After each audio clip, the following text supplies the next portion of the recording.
à tous, bienvenue sur la mécanique selon boule. Donc aujourd'hui une nouvelle vidéo qu'on classera dans les VTA, vidéo technique automobile. Donc ici distribution sur le V6 3 litres PSA. Alors c'est un moteur qu'on rencontre sur de nombreux véhicules PSA, mais pas que. On le retrouve aussi chez Renault sur entre autres le Renault Espace. Donc comme vous pouvez vous rendre compte, le moteur n'est pas dans le véhicule. Alors pour quelle raison? Il y en a plusieurs. Entre autres, vous faire voir en détail toutes les manipulations qu'il faudra faire pour le remplacement de cette distribution. À savoir que ici c'est un moteur qui est monté sur un C8, donc Citroën. Alors on peut faire directement dans le véhicule, il préconise au moins 7h30 voire 8 heures de travail dessus. Alors c'est déjà une réalisation qui est compliquée à faire. De le faire en plus dans le véhicule, je trouve ça très difficile, alors surtout pour vous montrer en vidéo. Alors si vous vous sentez capable de le faire directement dans le véhicule, il n'y a pas de souci, lancez-vous, vous aurez vraiment tous les détails pour réaliser ça. Je vous mettrai tout ce que je peux dans la vidéo, dans les descriptions, les coupes de serrage, des photos, enfin vous avez l'habitude de toute manière. Vous aurez vraiment le maximum d'informations que je peux ajouter sur ce moteur. Donc moi j'ai déposé le moteur. Pour ceux qui suivent, vous savez pourquoi, parce qu'on avait un souci de boîte à vitesse, la 4HP20. Alors pour revenir sur la distribution, à savoir qu'il faut la faire tous les 120 000 km. J'ai vu 150 000, mais j'ai vu aussi 120 000, donc je préfère partir sur la base de 120 000 km. Alors 120 000 km, à savoir que c'est un moteur qui a des défauts aussi d'étanchéité de haut culasse, enfin de couvre culasse. Donc 120 000 km, on dépose le moteur, on fait l'étanchéité du couvre-culasse, on voit en même temps les bobines d'allumage qui aussi le souci. Donc il y a pas mal de choses à réaliser qui peut nécessiter la dépose du moteur. Alors ici sur le C8 V6, le souci qu'on rencontre en plus, c'est qu'on a une boîte à vitesse automatique 4HP20. Donc pour faire son entretien et remplacer sa crépine, il faut déposer la boîte parce que la boîte a besoin d'être ouverte pour remplacer la crépine. Donc encore une chose à rajouter pour pourquoi pas déposer le moteur. Donc je pense qu'à 120 000 km, vous retirez le moteur, vous faites la distribution, vous faites l'étanchéité de toute la partie supérieure, un coup d'œil général, vous faites en même temps la dépose de la boîte et l'entretien de celle-ci en remplaçant la crépine et en remplaçant l'huile. Vous remontez tout ça dans le véhicule et je pense que ça peut être une bonne raison de déposer le moteur. Voilà. Mais sinon, vous aurez tous les détails dans cette vidéo pour faire ça directement dans le véhicule. À vous de voir pour cette réalisation. À savoir que sur Renault, sur le Renault Espace, il faut dans tous les cas sortir le moteur. Voilà. Donc si vous êtes équipé d'un Renault Espace avec un V6 3 litres dedans, sachez que vous aurez à déposer l'ensemble moteur. Donc on en reparlera dans la vidéo au fur et à mesure, bien sûr, vous inquiétez pas. Mais à savoir qu'il y a deux générations de V6 3 litres. Alors on a le ES9J4, donc j'ai pris des notes pour ne pas me tromper, qui est l'ancienne version. Et ensuite on a eu une version qui est sortie comme celui-ci avec des poulies d'Arbacam déphaseur, donc qui est le ES9J4S. Donc voilà, S pour les déphaseurs. Alors il n'y a pas beaucoup de différence au sein de la distribution, mais vous verrez quand même qu'il y a quelques petites choses à faire attention et à prévoir suivant le modèle que vous avez. Voilà, mais dans tous les cas, vous inquiétez pas, on en reparlera dans la vidéo. Donc voilà, je pense qu'on a fait le tour. Il ne reste plus qu'une petite parenthèse que je vais ouvrir avec vous aujourd'hui. Donc à savoir que je vous fais cette vidéo consacrée à la distribution. Alors moi, la réalisation de cette distribution, je vais le faire avec un kit SKF. Donc on fera tout ensemble, la pose, le tendage, mais à savoir que moi les coupes de serrage je les ferai à blanc. Je vous mettrai bien sûr les coupes de serrage sur la vidéo comme d'habitude. Alors pourquoi à blanc? C'est tout simplement que moi par derrière je vais continuer, je vais faire toute l'étanchéité du haut moteur. Donc pour pas couper la vidéo en deux ou pour pas vous rajouter la partie où je démontais les couvre-culasses, je vais vous faire toute la distribution. Je ferai le montage à blanc et moi derrière je vais la redémonter pour pouvoir faire les joints spi et toute la partie couvre-culasse, tout ça au niveau de l'étanchéité. Voilà, qui sera sûrement dans une autre vidéo, peut-être un peu moins détaillée, enfin on verra bien. Donc à savoir qu'aujourd'hui ça sera une vidéo distribution à 100%. Donc si je ne sers pas à la clé biométrique, vous inquiétez pas, c'est parce que moi derrière je vais redémonter tout ça pour pouvoir continuer d'intervenir sur ce moteur. Donc sans plus attendre, on se met au travail, je me change et on attaque cette distribution. C'est parti. Donc c'est parti, donc la première étape, on va retirer la courroie d'accessoires. Alors vous, bien sûr sur le véhicule, vous devrez déposer déjà la roue avant droite, le carter de protection par bout, peut-être différents accessoires ou caches moteur sur la partie supérieure. Enfin bon, voilà, vous avez bien compris. Le tout c'est d'avoir accès à votre courroie d'accessoires pour commencer. Donc ici, un carré de cliquer suffit pour actionner le tendeur. Alors si vous avez l'ancienne génération, bah, ici vous aurez sûrement un plat à desserrer avec un trou houblon. Donc vous desserrez, vous reposez le tendeur et vous rebloquez la patte. Donc ici c'est un galet tendeur automatique, donc ça pose pas de problème. Pensez bien aussi à vérifier, à repérer le passage de la courroie d'accessoires pour pas chercher au moment du remontage. Voilà, je vais redétendre mon galet tendeur. Ça je vais le redémonter. Donc moi je vais changer galet tendeur, la poulie libre, la poulie dumper, l'alternateur, nettoyer un peu tous les supports, vérifier l'étanchéité de la pompe DA. Voilà, donc ça va être sur cette partie-ci. Donc à savoir aussi que j'ai récupéré une donneuse, donc j'ai un moteur complet, identique, donc sur le C8 qui est dehors. Donc j'aurai encore l'occasion de vous montrer ça dans les prochaines vidéos. Donc prochaine étape, la poulie dumper, donc 4 vis de 13. Et on va déposer aussi le galet tendeur de courroie d'accessoires. Allez, c'est parti.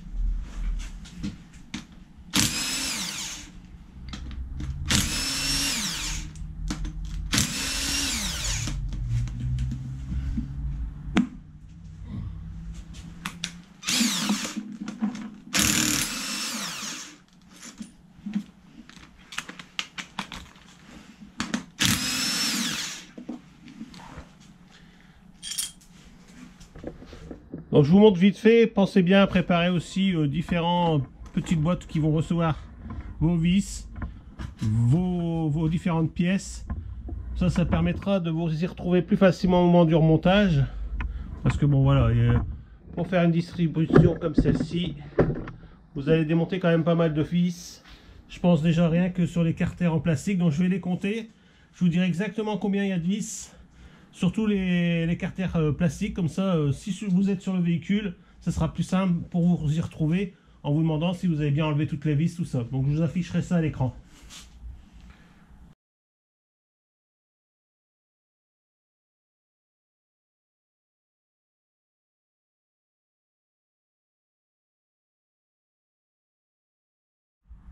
Donc voilà, une partie qui sera peut-être délicate pour vous à retirer, c'est le tuyau rigide qui va jusqu'au bocal de liquide de refroidissement. Donc qui est maintenu, bon, bah, bien sûr d'un côté au bocal, et ensuite qui longe le carter, fixé sur le carter avec un torx. Et ensuite vous avez deux vis de 10, donc pour une clé de 10, maintenue sous le collecteur d'échappement. Voilà, donc moi je peux le retirer facilement. Donc vous sur le véhicule ça sera un peu plus délicat. Notre support de tuyau d'alimentation, voilà, mettre sur le côté. Je vais le retirer complètement plus tard, voir son état. Donc c'est parti pour les vis. Je vous les mettrai en détail, hein, les vis.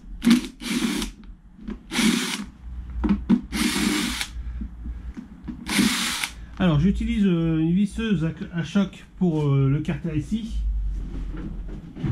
Mais je vous conseille, si vous avez la possibilité d'avoir ce système de clé à choc électrique sur le véhicule, ça sera beaucoup plus simple parce que ça prend vraiment pas beaucoup de place. Donc pour enlever les carters, je pense aussi au 1,4 litre HDI. Franchement ça fait super bien le travail et ça prend pas beaucoup de place. Mais bon ici, moi j'ai de l'accès, donc je vais pas m'en priver.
Voilà, donc ça c'est les vis qui restent sur le carter. Ils sont prisonniers sur le carter.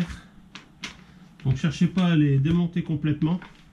Voilà, il y a un genre de petite butoir sur la vis qui les empêche de sortir du carter. Donc je vais démonter la poulie de pompe de DA pour avoir accès au support en fer qui est derrière.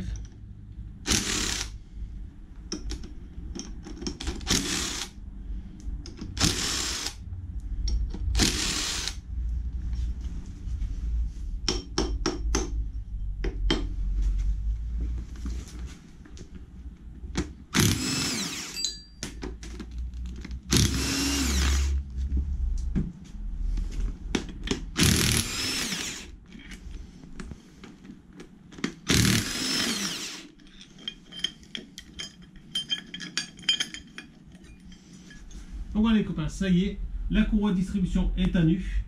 Donc ici beaucoup plus simple sur le portique que dans le véhicule. Voilà, donc ça vous donne déjà l'aspect et le tracé de la courroie, les différentes poulies, le galet tendeur.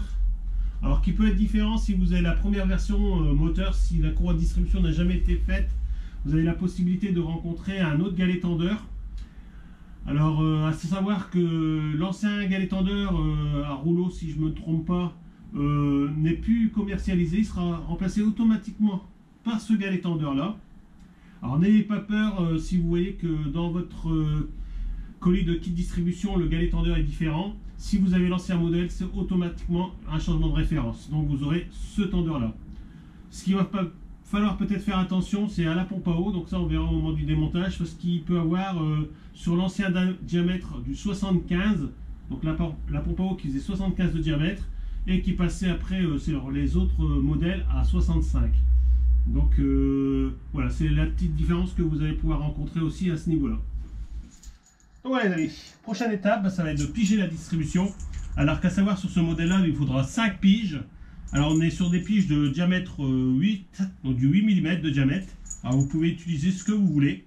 Alors je vous mettrai quand même en lien sous la vidéo dans la description un kit qui est fourni par notre partenaire monoutillage.com, donc qui est spécifique au V6 3 litres. Donc à savoir que vous avez toutes les piges qu'il vous faut. Et vous avez aussi ce système qui va vous aider à mettre en place les piges des arbres à cam s'ils ne sont pas alignés. Donc ça fonctionne sur les arbres à cam, enfin les poulies d'arbres à cam qui n'ont pas de système de déphasage. Donc c'est ça qui est dommage. Donc si vous avez l'ancienne génération de moteur sans poulie de déphasage, ça marche sur les 4 poulies. Tandis que si vous êtes comme moi aujourd'hui avec 2 poulies de déphasage, ça va marcher sur les arbres à cam d'échappement, mais pas sur les admissions. Voilà, il faudra qu'on se débrouille pour aligner les repères. Voilà, à savoir que vous avez aussi dans le kit un bloc courroie pour la mise en place, qui est important, qui est très utile. Et vous avez aussi, pour les anciennes générations de tendeurs, un système qui va vous aider à mettre en pression le tendeur au rouleau, et avec ici une cale que vous venez à appliquer. Enfin, je ne peux pas vous montrer, mais j'essaierai de vous mettre une illustration dans la vidéo avec ce système de tendeur. Mais dans tous les cas, ce tendeur à rouleau sera remplacé par ce tendeur automatique. Voilà. Mais sachez que dans le kit qui est fourni chez monoutillage.com, vous avez pour les 2 versions de motorisation. Voilà. Donc c'est parti. 5 piges diamètre 8. Donc on va partir en rotation. Alors nous avons ici sur le vilebrequin à faire en premier, directement dans la masse et sur le support en AU. Donc là j'arrive au premier repère, mais on peut s'apercevoir que on n'est pas bon au niveau des arbres à cam, donc on va continuer un deuxième tour. Donc je rappelle, à savoir que dans le cycle moteur, 2 tours vilebrequin pour un tour arbre à cam. Donc si vous voulez repérer vos distributions avec des piges, il suffit d'avancer le repère des arbres à cam et vous allez toujours trouver celui du vilebrequin. Donc là j'arrive au niveau de l'arbre à cam, je sais que le vilebrequin il va pas être loin. Voilà, donc je pose ma pige. Hop, donc toujours pareil, hein, dans le sens de la rotation du moteur qu'on tourne notre distribution. Donc je vais essayer de positionner une pige à l'arbre à cam échappement ici, donc on n'est pas bon. À l'arbre à cam, admission, on n'est pas bon. À celui-ci non plus. Et là, bah forcément, on n'y est pas non plus. Donc pas de panique quand ça arrive. Vous avez une deuxième solution. Il va falloir dévisser les 4 vis qui maintiennent les poulies d'arbre à cam sur les vilebrequins. Avec ce système de boutonnière, ça nous permet d'avoir une rotation libre sur l'arbre à cam par rapport à la courroie. Dans tous les cas, le tendage de la courroie se fait dans ce système là. Donc dans tous les cas, on en reparlera au moment du repositionnement de cette dernière. Donc je vais débloquer toutes mes vis pour pouvoir mettre mes piges sur les arbres à cam. Alors ça va voir qu'on va commencer par celui-ci. Le deuxième, ce sera celui-là. Troisième, quatrième. On finit le quatrième côté tendeur. Donc c'est pareil, hein, pas besoin de débloquer de beaucoup de tours. Il suffit juste d'enlever un petit quart de tour à la vis. Voilà, ça va vous permettre d'être libre. Donc voilà, donc on va pouvoir utiliser notre outil pour donner une rotation à notre premier arbre à cam. Ouais, ça va assez vite. Voilà, donc là il n'y a pas de souci, hein. Vous pouvez revenir en arrière si vous n'êtes pas aligné. Le but c'est de mettre notre pige. Voilà, donc là c'est bon pour la première. Donc, poulie équipée d'un déphaseur, je vais me servir de la BTR. Comme je suis dans le bon sens, pour moi ça ne devrait pas être gênant. On n'a vraiment pas beaucoup. Voilà, donc c'est bon. On va pouvoir passer à notre troisième. Pareil. Ça de la BTR. Voilà, tout doucement. Hop. Voilà, ça fait 3. Et notre dernière, bon voilà, je vais utiliser mon outil.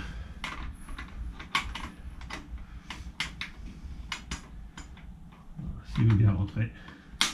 Voilà.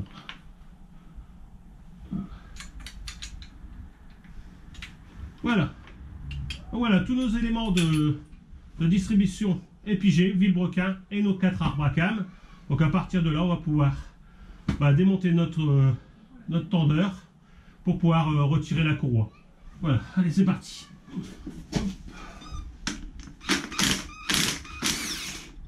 Bon, je m'embête pas, de toute manière je vais le retirer complètement. Voilà. C'est du remplacement. Faut pas s'embêter. Je vais remettre l'écrou dessus. Voilà, ça me laissera plus de marge pour m'enlever la courroie.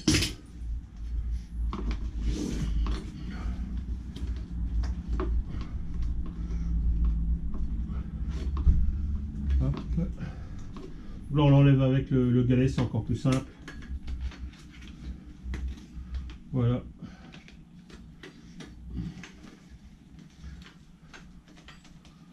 Un peu plus compliqué. Je vais enlever tout de suite là. Voilà. Beaucoup plus simple. Voilà. Nous nous retrouvons avec notre courroie de distribution. Elle a fait une belle longueur hein, quand même. Donc, on va retirer ce support moteur pour avoir accès à la pompe à eau. En même temps, retirer les 2 galets libres qui sont ici. Voilà. Go!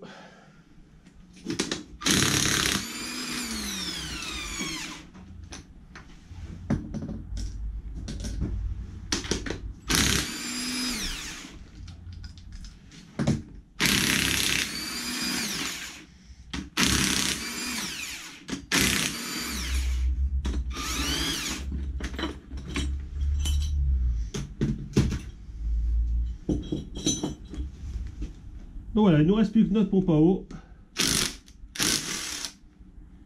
Ah bah la casse est nette. Oh, je vais faire attention pour les autres. Donc voilà, ça arrive. La clé à choc, enfin la petite visseuse, elle tape pas si fort que ça. Voilà, ça va, je l'ai.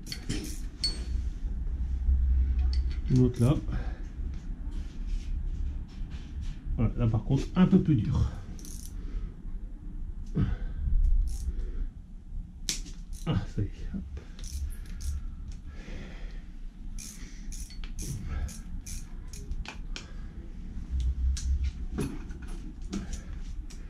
Voilà, vouloir aller vite.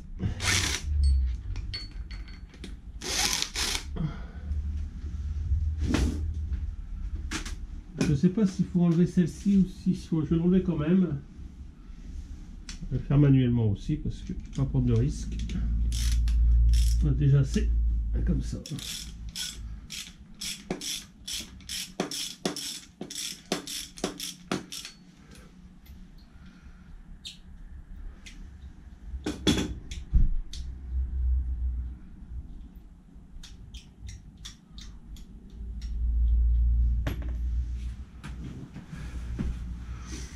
Comme elle est bien collée, je vais utiliser un marteau en cuivre pour dire de me le décoller.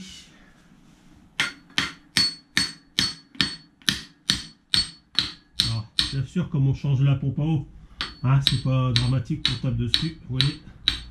Tout, ça fait tout seul. Alors, il me reste un peu de filetage de notre vis qui a cassé, donc j'espère que je vais pouvoir l'enlever facilement.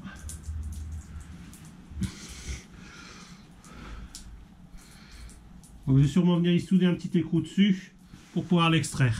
Donc je prépare ça, les aléas, hein, les aléas du direct. Donc j'ai préparé de quoi extraire la vis et on se retrouve après. Sinon bah voilà, à ce stade la distribution est déposée, il ne reste plus qu'à tout nettoyer et tout remonter. Donc je prépare tout ça et on se retrouve après. Donc voilà, du coup c'est parti pour faire l'extraction de la vis. Donc je vais protéger un peu les différents organes quand même. Voilà. Alors c'est avec des gants de protection pour la soudure. On a des surmanches. Voilà, je vais essayer de mettre ça comme ça. Je vais mettre le tablier anti-protection au-dessus. On ne sait jamais. Voilà. Alors j'espère que sur la caméra vous voyez bien. Donc, pour faire l'extraction de cette vis, comme j'ai un peu de filetage, j'ai pris un écrou de 10 mais avec une rondelle pour protéger un peu la partie environnante de la vis pour pas qu'elle se prenne trop de projection. Comme le filetage est encore bon, hop, ça va me permettre de faire une protection pour la soudure et je vais pouvoir bouchonner directement sur le filetage et normalement avec l'effet de chaleur de la soudure, bon, on va pouvoir l'extraire sur le papier.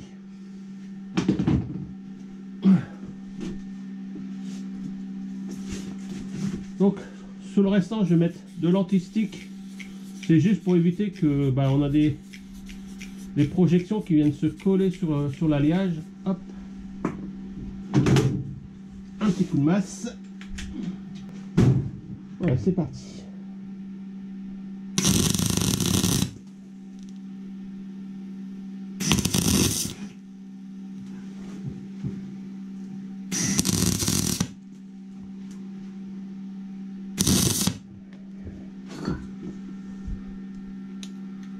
Voilà, donc j'ai fait plusieurs accroches dessus. J'aurais pu faire juste le bouchonnage, mais comme ça va faire un effet de chaleur.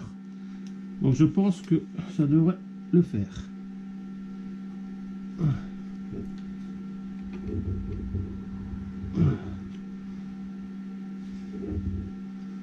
Ok, du coup j'ai plus beaucoup d'accroches pour ma clé. J'espère que ça va aller quand même. Bon, c'est pas le top.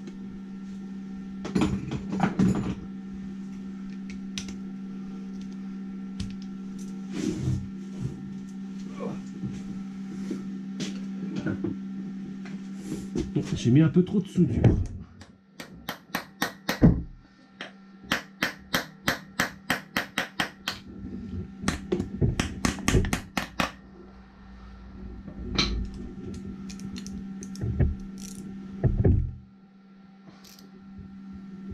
Hop, il y en a peut-être un peu en arrière.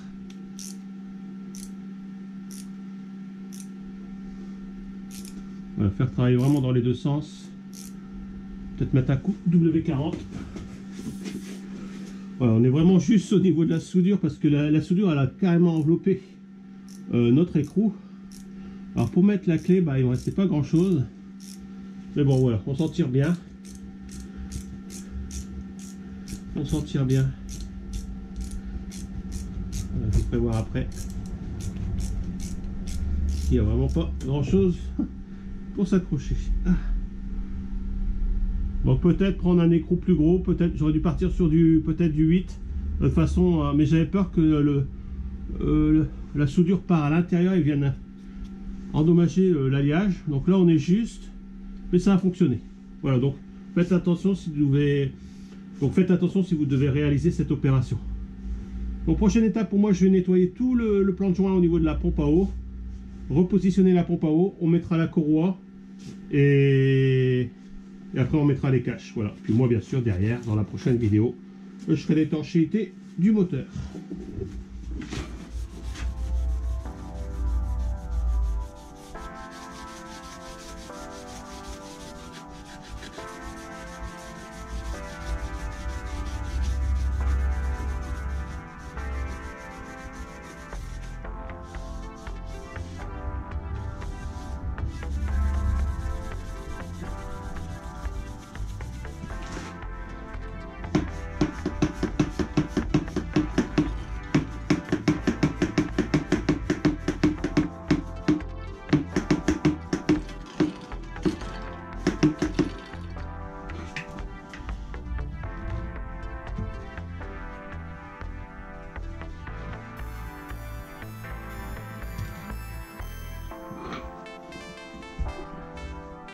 On va passer un coup de filière quand même pour dire de...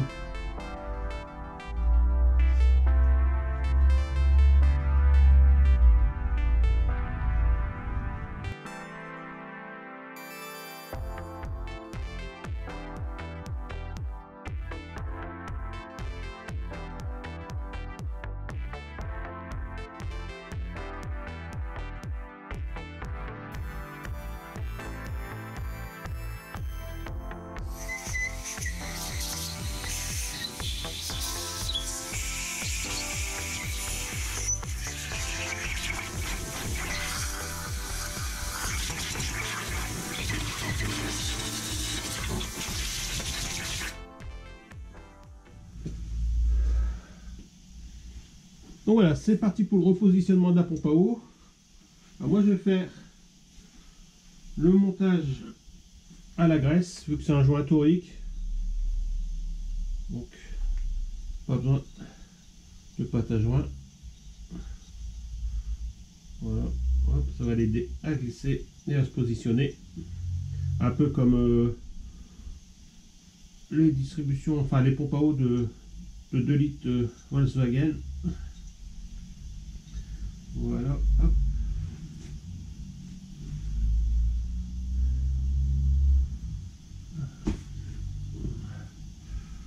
Donc du coup, hop, on met notre pompe à eau en place. Voilà. Alors vous voyez peut-être pas sur la vidéo, mais on a encore au moins un bon millimètre avant que le joint s'écrase. Alors à savoir que j'ai pris 3 nouvelles vis pour remplacement des anciennes, de celle qui est cassée. Puis bon, comme ils avaient commencé à rouiller, donc je repars sur des bonnes vis.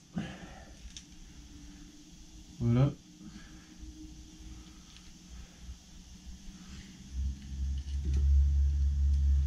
Donc la pompe à eau est bien maintenue par 3 vis.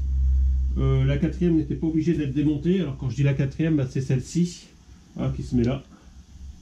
Voilà. Pas besoin de la démonter pour enlever la pompe à eau. Donc on avance bien nos 3 vis au contact.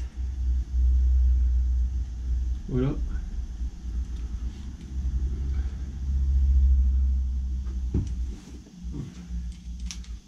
Et on fait le serrage.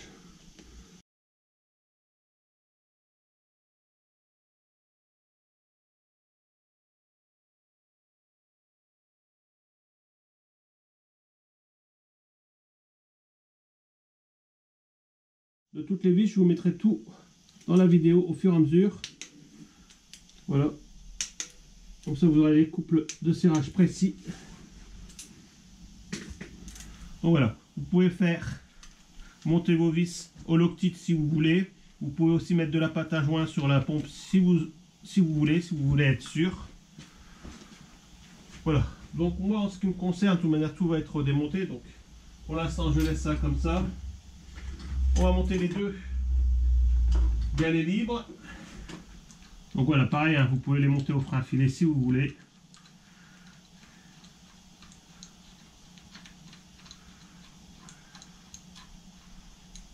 Voilà.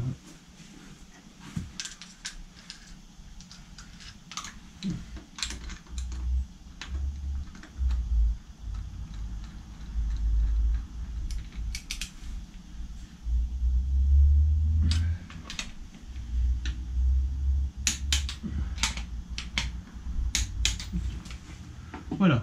En ce qui concerne le troisième galet, ça sera après, au moment de positionner la courroie. On va venir, bon là bien sûr on va remonter le support maintenant, mais au moment de mettre la courroie, on mettra le galet en même temps avant de passer sur la partie gauche de la distribution. Dans tous les cas, je vous mets ça tout de suite en vidéo. C'est parti.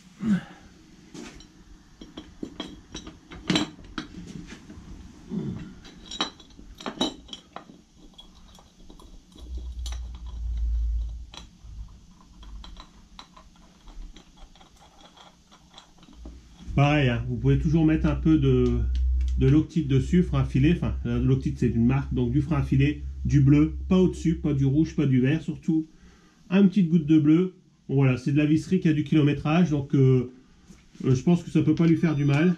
Donc non, vous n'en abusez pas surtout, mais vous pouvez en mettre une petite goutte sur chaque vis.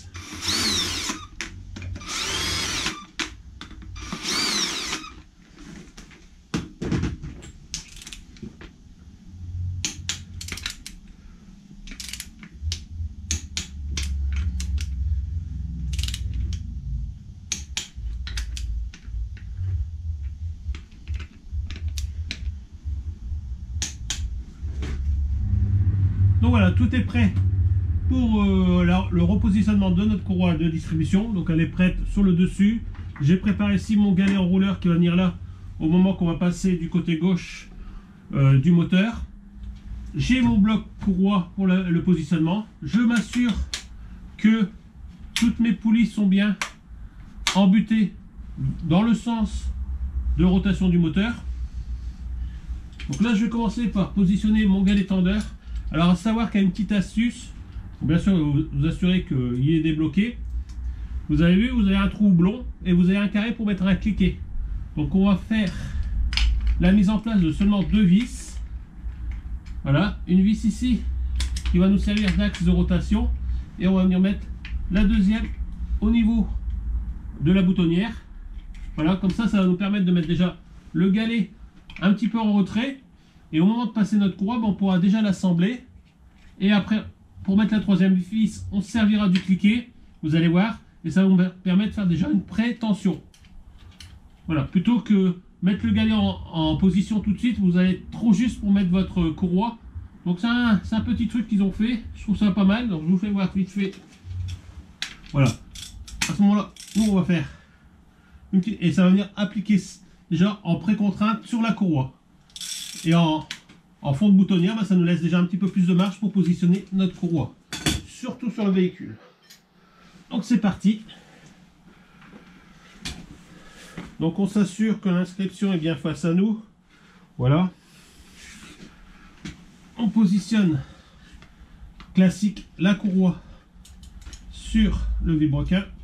Je me sers du bloc courroie. Donc si vous en avez pas de panique, vous utilisez un manche en bois ou tout autre calque que vous pouvez mettre pour bloquer votre courroie pour pas qu'elle bouge le moment de l'installation. Donc je prends mon premier galet libre, direction le premier arbre à cam, échappement.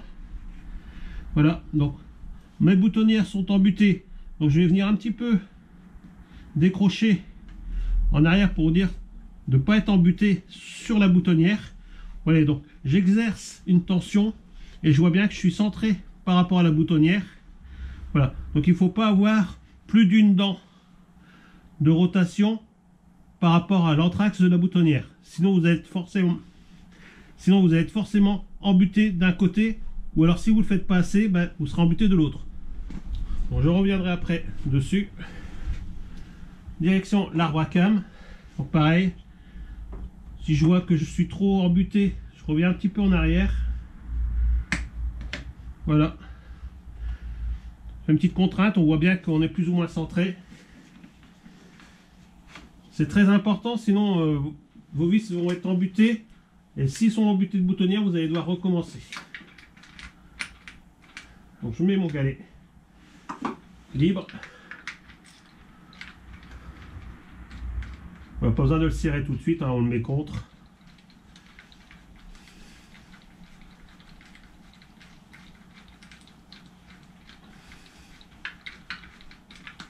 Voilà. Hop, je tire un peu sur ma courroie. Direction deuxième poulie d'arbre à cam. J'allais dire vibrocam, mais non, arbre à cam. Voilà. Là, je me rends compte que je suis déjà embuté de boutonnière, donc je la retire. Et je reviens de équivalent à une dent en arrière. Voilà.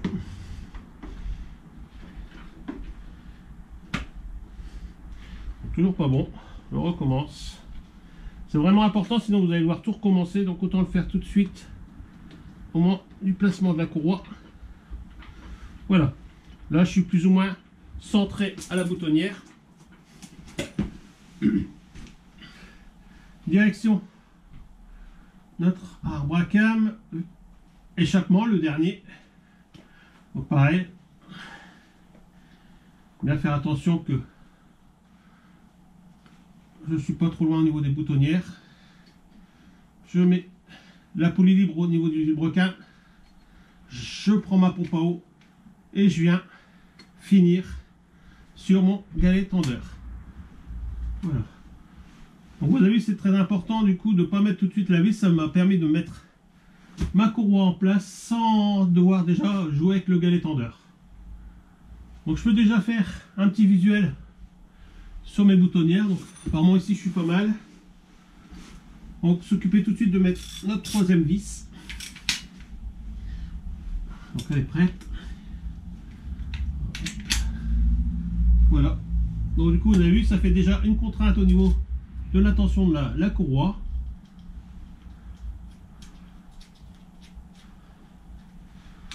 Voilà. Donc sans avoir joué encore avec mon tendeur, vous voyez bien que la courroie elle est déjà bien tendue. Donc c'est ça qui serait pénalisant au moment de mettre notre courroie si on ne fait pas le système des 3 vis. Donc j'espère que j'ai été assez précis.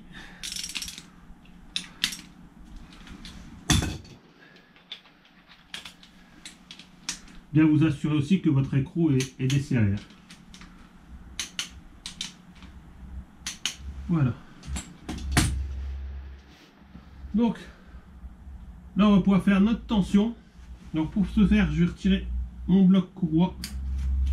Ah, pourquoi? C'est tout simplement que le bloc courroie fait déjà une pression au niveau de la courroie.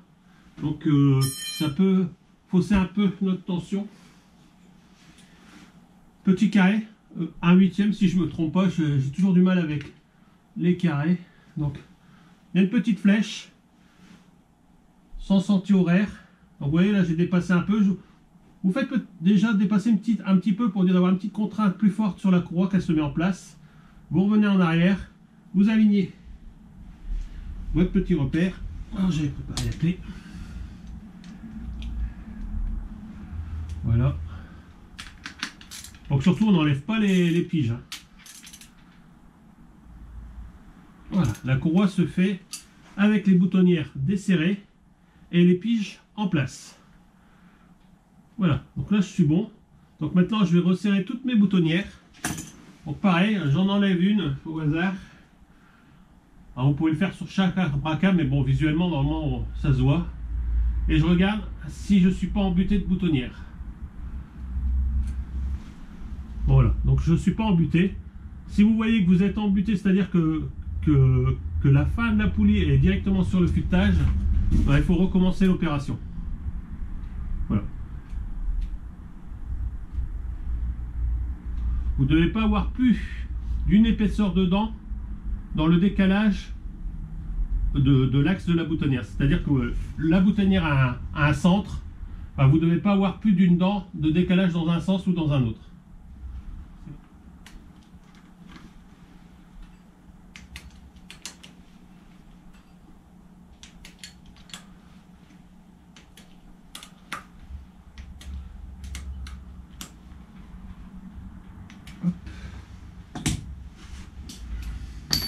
Donc on n'oublie pas le serrage de notre poulie libre. Donc il ne reste plus qu'à enlever toutes nos piges, faire nos 2 tours vilebrequin et on va replacer nos piges. Allez, c'est parti.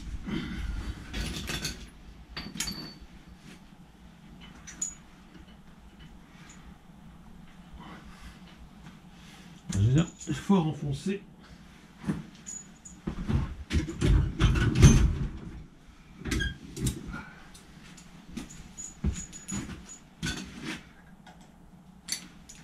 Voilà. Hop. Donc c'est parti pour 2 tours vilebrequin. Toujours pareil, dans le sens de rotation du moteur.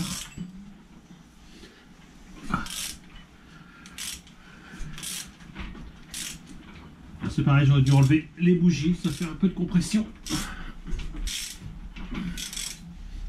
Alors on est sûr. Ah, on a déjà fait nos 2 tours là. Ok. Donc, on va dire on fait 2 tours, hein, vous en faites autant que vous voulez. Donc on pige notre vilebrequin. J'ai un peu été trop loin, donc du coup je vais refaire un tour, enfin 2 tours.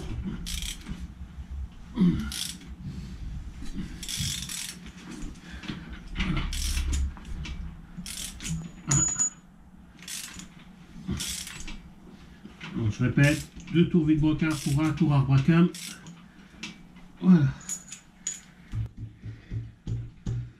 On va essayer de pas dépasser. Voilà, on va être bon.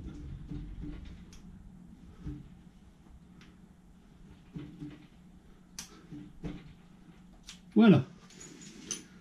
Donc voilà, une fois que le vilebrequin est pigé, on commence par notre premier arbre-à-cam échappement. Ici c'est bon. Ensuite, deuxième arbre-à-cam admission.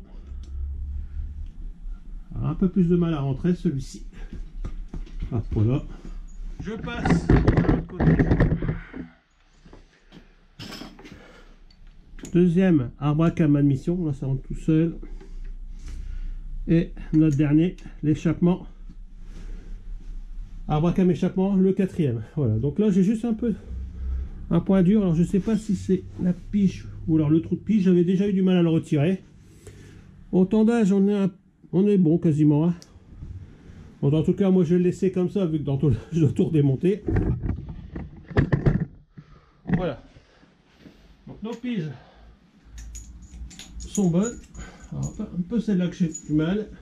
Il faudra vraiment que je vois. Mais sinon, le trou a l'air bien en face. Voilà. Dans tous les cas, faut que vos piges rentrent après les 2 tours moteurs, que votre repère de tendage soit bien aligné. Que dire d'autre? Que vos boutonnières, bien sûr, ne soient pas embutées. Alors moi, il pourrait être encore un peu plus centré. Je crois que je vais avoir peut-être... Non, je pense qu'une dent, ça serait trop. Je pense que c'est juste que les anciens repères, ils étaient en fond de boutonnière. Donc je pense que quand ils ont fait la distribution la dernière fois, ils se sont pas emmerdés. C'est les traces des vis, ils vont jusqu'en butée de boutonnière. Voilà. Donc moi, je suis encore bon. Alors je sais pas si une dent, ça m'aurait mis plus vers le milieu. Mais voilà, vous avez compris le principe. Le principal, c'est de ne pas être embuté, quoi. Voilà.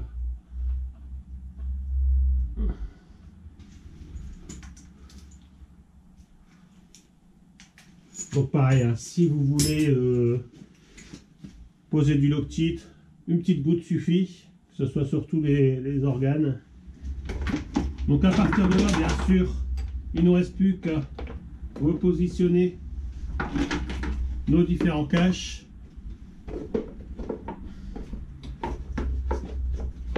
Voilà.